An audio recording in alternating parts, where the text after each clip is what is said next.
Dios le bendiga, estimada audiencia. Bienvenidos a su canal de YouTube, Jevanis y Guerreros bajo la unción de Dios, en su sección juvenil. Vamos al libro de Eclesiastés 12, versículo 1 al 8. Leemos su palabra honrando al Padre, al Hijo y al Espíritu Santo. Acuérdate de tu Creador en los días de tu juventud, antes que vengan los días malos y lleguen los años de los cuales digas, no tengo en ellos contentamiento, antes que se oscurezca el sol y la luz y la luna y las estrellas, y vuelvan las nubes tras la lluvia, cuando temblarán los guardas de la casa y se encorvarán los hombres fuertes y cesarán las muelas, porque han disminuido. Y se oscurecerán los que miran por las ventanas, y las puertas de afuera se cerrarán por lo bajo del ruido de la muela, cuando se levantará la voz del ave, y todas las hijas del canto serán abatidas, cuando también temerán de lo que es alto, y habrá terrores en el camino, y florecerá el almendro, y la langosta será una carga, y se perderá el apetito, porque el hombre va a su morada eterna, y los endechadores andarán alrededor por las calles, antes que la cadena de plata se quiebre, y se rompa el cuenco de oro, y el cántaro se quiebre junto a la fuente, y la rueda sea rota sobre el pozo. Y el polvo vuelva a la tierra como era, y el espíritu vuelva a Dios que lo dio. Vanidad de vanidades, dijo el predicador, todo es vanidad. Gloria al Señor. En esta hermosa oportunidad deseo compartir con cada uno de ustedes el tema, la brevedad de la juventud. Estimada audiencia, el libro de Eclesiastés sabemos que fue escrito por Salomón. Salomón, quien es considerado el hombre más sabio que ha existido sobre la faz de esta tierra. Él también fue un joven, al igual que usted y al igual que yo, pero que cometió errores como todos los cometemos. Para Salomón, la juventud se trataba de vivir para el ahora. Según él, no existía el día de mañana, sino que solo existía el día de ahora y era de disfrutar a lo máximo, como nosotros decimos hoy en día, sin considerar las consecuencias que vendrían años después. Es por ello que en el versículo 1 leemos y podemos observar el consejo que Salomón da a la juventud de hoy en día. Acuérdate de tu Creador en los días de tu juventud. Amada audiencia, Salomón llegó a la conclusión de que él podía probar todo en esta vida, pero que al final de todo lo que él probó nunca encontró ese provecho o esa satisfacción que él buscaba. A la conclusión que él llegó fue la siguiente: devolverse a Dios. Por eso en el versículo 1, Salomón dice a la juventud, vuélvanse a Dios. Salomón estaba exhortando a los jóvenes que en su juventud tomaran una decisión de acercarse a Dios. Y al continuar este relato, podemos observar las evidencias y los motivos por los cuales es necesario tomar esa decisión de volvernos a nuestro Creador. Nos dice en el versículo 2, antes que se oscurezcan el sol y la luz, la luna y las estrellas vuelvan tras la lluvia. ¿Quiere decir esto acaso, amada audiencia, de que los astros brillan en los cielos y que se van a apagar? No, no se refiere a ello, estimada audiencia. El Salomón nos quiere decir de que nuestra vista ya no será tan buena como la tenemos en estos momentos, de que muchos no usamos anteojos o no usamos lentes para la lectura o para poder ver, sino que pues si nuestra vista no funciona tendríamos que recurrir a la ayuda de las gafas para poder leer. Y el tiempo pasa y las malas experiencias suceden una y otra vez. Y nos dice acá, y vuelvan las nubes tras la lluvia. Cuando nosotros estamos jóvenes podemos salir a divertirnos, a hacer lo que queramos. Pero ya, amada audiencia, cuando la persona va madurando o va haciéndose anciana, la recuperación es un poco más tardada. Puede dedicar 3, 4 días para descansar. Porque el cuerpo humano necesita un mayor tiempo de recuperación física. Luego en el versículo 3 nos dice, cuando tiemblen los guardias de la casa y se encorven los hombres fuertes. Aquí tenemos una descripción clara del cuerpo humano, del cuerpo físico en la ancianidad. ¿Cuáles son entonces esos guardas de la casa? Se está refiriendo a las piernas, ya la persona mayor pierde firmeza y tiende a tambalearse. Quiere decir de que necesitamos de un bastón, de unas muletas, de una silla de ruedas en muchos casos para poder caminar o para poder dirigirnos hacia el lugar donde nosotros nos queremos encaminar. Después nos sigue diciendo, y se encorven los hombres fuertes.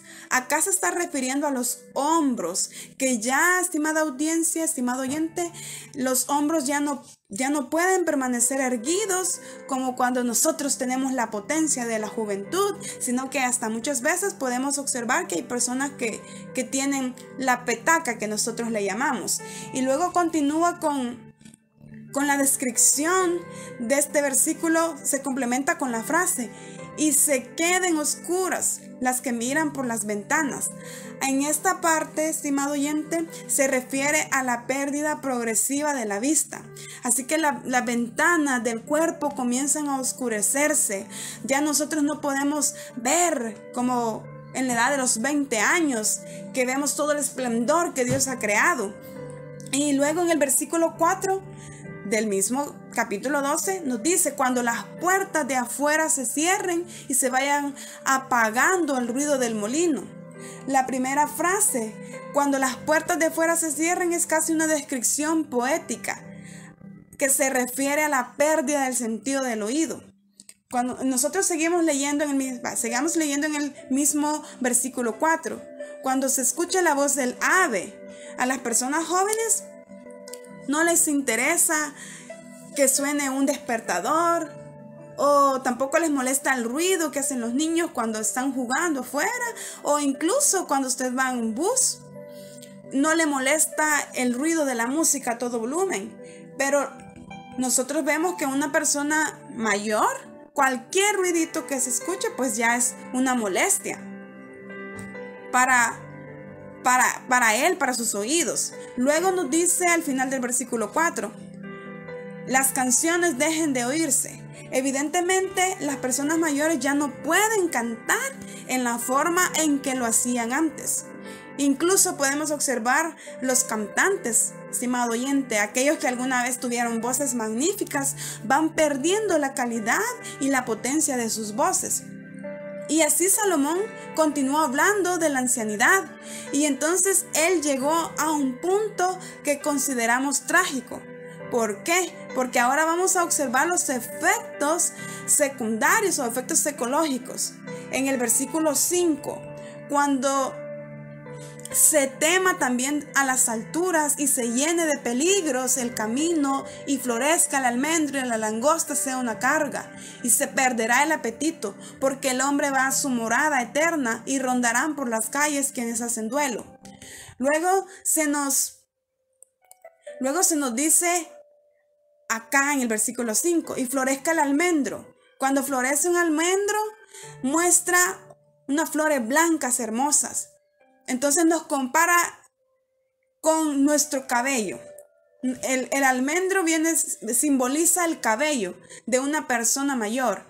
Ya no tiene aquel cabello rubio, ya no tiene aquel cabello cafecito o castaño, sino que comienza a tornarse en gris o luego en canas, que nosotros le llamamos. E inclusive hay personas que pierden por completo el cabello y quedan calvas.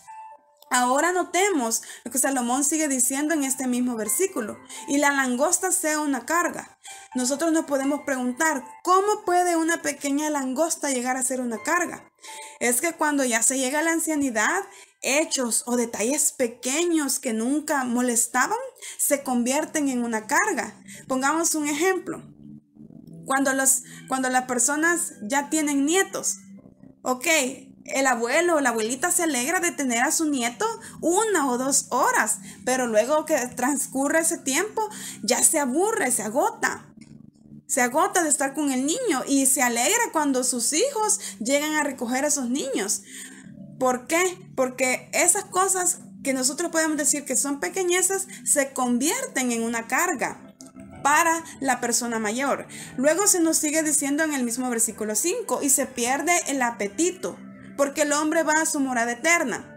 Lo que sucede, estimada audiencia, es de que el anciano está tan debilitado que las propiedades estimulantes se pierden y como consecuencia se pierde el apetito. Ya no nos gustan las comidas que comíamos de jóvenes. Y finalmente dice este versículo 5, porque el hombre va a su morada eterna y rondarán por las calles quienes hacen duelo. Al acercarse la muerte, el ser humano se encuentra próximo a la eternidad. Continuemos con la descripción. Antes de que en el versículo 6 dice, antes que la cadena de plata se quiebre, se rompa el cuenco de oro y el cántaro, dice, se quiebre junto a la fuente y la polea o rueda se rompa sobre el pozo. En este versículo tenemos una lista de órganos del cuerpo. Hacia el final de nuestra vida comienzan a dejar de funcionar o funcionan defectuosamente algunos órganos de nuestro cuerpo. Esa cadena de plata se refiere a la médula espinal. El cuenco de oro es nuestra cabeza, la cavidad o receptáculo para el cerebro. El funcionamiento del cerebro decrece en eficiencia con el aumento de la edad y en el momento de la muerte pues dejan de funcionar por completo. El cántaro que se quiebra junto a la fuente se refiere a los pulmones. La polea o la rueda que se rompe sobre el pozo es el corazón. Ya no se bombea sangre a través de nuestro cuerpo. Toda esta es una descripción, es una imagen del deterioro de la ancianidad que finalmente nos conduce a la muerte. Luego en el versículo 7 nos dice el escritor, antes que el polvo vuelva a la tierra como era y el espíritu vuelva a Dios que lo dio. Es cuando ya nosotros dejamos de existir sobre esta faz de la tierra, cuando ya nuestro cuerpo descansa, pero el espíritu o el alma regresan a Dios, que fue quien nos dio la vida. Y concluye el predicador con esta frase: vanidad de vanidades, dijo el predicador, todo es vanidad. Dios nos está enseñando, estimada oyente, de que la vida es una vanidad. Que hoy estamos y mañana ya no podemos estar. Y por eso es que el Señor le hace una atenta invitación en esta oportunidad a que usted reciba a Cristo Jesús como su único y suficiente Salvador. Si usted se ha alejado de Dios, es el momento, como le dijo Salomón, como nos dice Salomón, que nos volvamos a Dios, que volvamos a los caminos de nuestro Creador y que aceptemos a Cristo Jesús como nuestro único y suficiente Salvador. Le invito a que haga conmigo esta oración. Si usted desea recibir a Cristo Jesús, le invito a que haga esta oración. Señor Jesús, te doy gracias por este día y te pido, Señor, que tú escribas mi nombre en el libro de la vida. Creo que eres Dios, que moriste en la cruz del Calvario por mis pecados. Regálame salvación y vida eterna. Gracias, Cristo Jesús. Amén y amén. Gracias, amado oyente, por haber escuchado esta hermosa palabra del Señor, y le invito a que se acerque y busque de nuestro Señor Jesucristo. Dios te bendiga.